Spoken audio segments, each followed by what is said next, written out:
بسم اللہ الرحمن الرحیم۔ السلام علیکم۔ اللہ کے نام سے شروع جو بڑا مہربان نہایت رحم والا ہے۔ فرمان مصطفیٰ ہے جو شخص اس پر ایک بار درود پاک بھیجتا ہے اللہ اس پر 10 رحمتیں بھیجتا ہے۔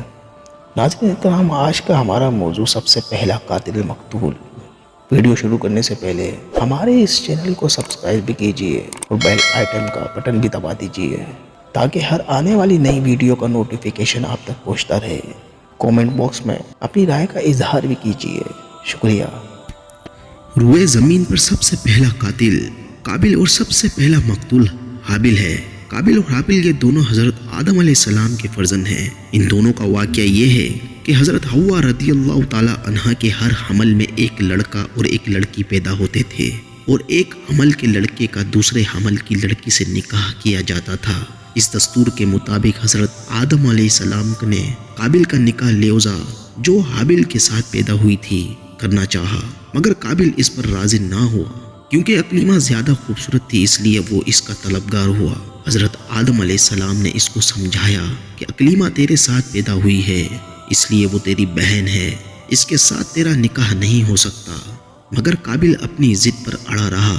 بالآخر حضرت آدم علیہ السلام نے یہ حکم دیا کہ تم دونوں اپنی اپنی قربانیاں خداوند قدوس عز و جل کے دربار میں پیش کرو، جس کی قربانی مقبول ہو گئی وہی اقلیمہ کا حقدار ہوگا۔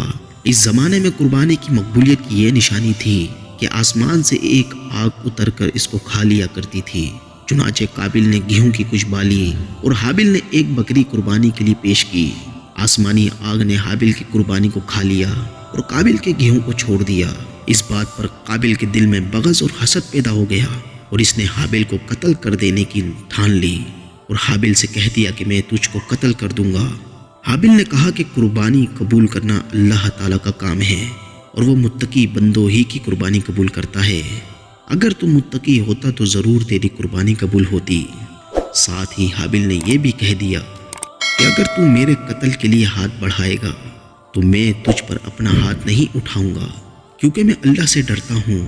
میں یہ چاہتا ہوں کہ میرا اور تیرا گناہ دونوں تیرے ہی پلے پڑے اور تو دوزخی ہو جائے، کیونکہ بے انصافوں کی یہی سزا ہے۔ آخر قابل نے اپنے بھائی کو قتل کر دیا۔ بوقت قتل حابل کی عمر 20 برس کی تھی، اور قتل کا یہ حادثہ مکہ مکرمہ میں جبل سور کے پاس یہاں جبل ہیرا کی گھاٹی میں ہوا، اور بعض کا قول ہے کہ بصرہ میں جس جگہ مسجد اعظم بنی ہوئی ہے منگل کے دن یہ سانحہ ہوا۔ روایت ہے کہ جب حابل قتل ہو گئے تو 7 دن تک زمین میں زلزلہ رہا، اور قابل جو بہت ہی گورا اور خوبصورت تھا بھائی کا خون بہاتے ہی اس کا چہرہ بالکل کالا اور بدصورت ہو گیا، اور حضرت آدم علیہ السلام کو بے حد رنج و قلق ہوا، یہاں تک کہ حابل کے رنج و غم میں 100 برس تک کبھی آپ کو ہنسی نہیں آئی۔ حضرت آدم علیہ السلام نے شدید غضبناک ہو کر قابل کو پھٹکار کر اپنے دربار سے نکال دیا، اور وہ بد نصیب اقلیمہ کو ساتھ لے کر یمن کی سرزمین عدن میں چلا گیا۔ وہاں ابلیس اس کے پاس آ کر کہنے لگا کہ حابل کی قربانی کو آگ نے اس لیے کھا لیا کہ وہ آگ کی پوجا کیا کرتا تھا، لہٰذا تو بھی ایک آگ کا مندر بنا کر آگ کی پرستش کیا کر۔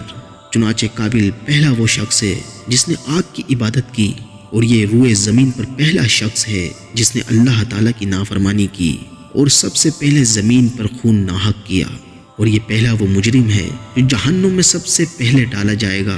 اور حدیث شریف میں ہے کہ روئے زمین پر قیامت تک جو بھی خون ناحق ہوگا قابل اس میں حصے دار ہوگا، کیونکہ اس نے سب سے پہلے قتل کا دستور نکالا، اور قابل کا انجام یہ ہوا کہ اس کے ایک لڑکے نے جو کہ اندھا تھا اس کو ایک پتھر مار کر قتل کر دیا، اور یہ بدبخت نبی زادہ ہونے کے باوجود آگ کی پرستش کرتے ہوئے کفر و شرک کی حالت میں اپنے لڑکے کے ہاتھ سے مارا گیا۔ حابل کے قتل ہو جانے کے 5 برس بعد حضرت شیث علیہ السلام پیدا ہوئے، جبکہ حضرت آدم علیہ السلام کی عمر شریف 130 برس کی ہو چکی تھی۔ آپ نے اپنے ہونہار فرزند کا نام شیث رکھا۔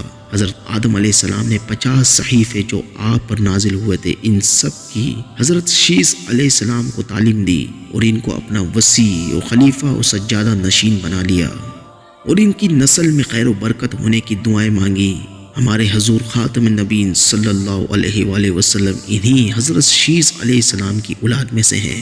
اس واقعے کو قرآن کریم میں اللہ تعالیٰ نے اس طرح بیان فرمایا، اور انہیں پڑھ کر سناؤ آدم کے دو بیٹوں کی سچی خبر، جب دونوں نے ایک ایک نیاز پیش کی تو ایک کی قبول ہوئی اور دوسرے کی نہ قبول ہوئی۔ بولا قسم ہے میں تجھے قتل کر دوں گا، کہا اللہ اسی سے قبول کرتا ہے جسے ڈر ہے، بے شک اگر تو اپنا ہاتھ مجھ پر بڑھائے گا کہ مجھے قتل کرے تو میں اپنا ہاتھ تجھ پر نہ بڑھاؤں گا کہ تجھے قتل کروں۔ میں اللہ سے ڈرتا ہوں جو مالک سارے جہاں کا، میں تو یہ چاہتا ہوں کہ میرا اور تیرا گناہ دونوں تیرے ہی پلے پڑیں تو دوزخی ہو جائے، اور بے انصافوں کی یہی سزا ہے۔ تو اس کے نفس نے اسے بھائی کے قتل کا چاؤ دلایا تو اسے قتل کر دیا، تو رہ گیا نقصان میں۔ اس واقعے سے ہمیں یہ ہدایت ملتی ہے، نمبر 1، دنیا میں سب سے پہلا جو قتل اور خون ناحق ہوا وہ ایک عورت کے معاملے میں ہوا، لہٰذا کسی عورت کے فتنہ عشق میں مبتلا ہونے سے خدا کی پناہ مانگنی چاہیے۔ نمبر 2، قابل نے جذبہ حسد میں گرفتار ہو کر اپنے بھائی کو قتل کر دیا۔ اس سے معلوم ہوا کہ حسد انسان کی کتنی بری اور خطرناک قلبی بیماری ہے، اس لیے قرآن مجید میں فرما کر حکم دیا گیا کہ حاسد کے حسد سے خدا کی پناہ مانگتے رہو۔ نمبر 3، خون ناحق کتنا بڑا جرم عظیم ہے کہ اس جرم کی وجہ سے ایک نبی علیہ السلام کا فرزند اپنے باپ حضرت آدم علیہ السلام کے دربار سے راندہ درگاہ ہو کر کفر و شرک میں مبتلا ہو کر مر گیا، اور قیامت تک ہونے والے ہر خون ناحق میں حصے دار بن کر عذاب جہنم میں گرفتار رہے گا۔ نمبر 4، اس سے معلوم ہوا کہ جو شخص برا طریقہ ایجاد کرے تو قیامت تک جتنے لوگ اس برے طریقے پر عمل کریں گے سب کے گناہ میں وہ برابر کا شریک اور حصے دار بنے گا۔ نمبر 5، اس سے یہ بھی معلوم ہوا کہ نیکوں کی اولاد کا نیک ہونا کوئی ضروری نہیں ہے، نیکوں کی اولاد بری بھی ہو سکتی ہے، کیونکہ حضرت آدم علیہ السلام خدا کے مقدس نبی اور صفی اللہ ہیں، مگر ان کا بیٹا قابل کتنا خراب ہوا وہ آپ سن چکے ہیں۔ ہمیشہ ہر شخص کو چاہیے کہ فرزند صالح اور نیک اولاد کی دعائیں خدا سے مانگتا رہے۔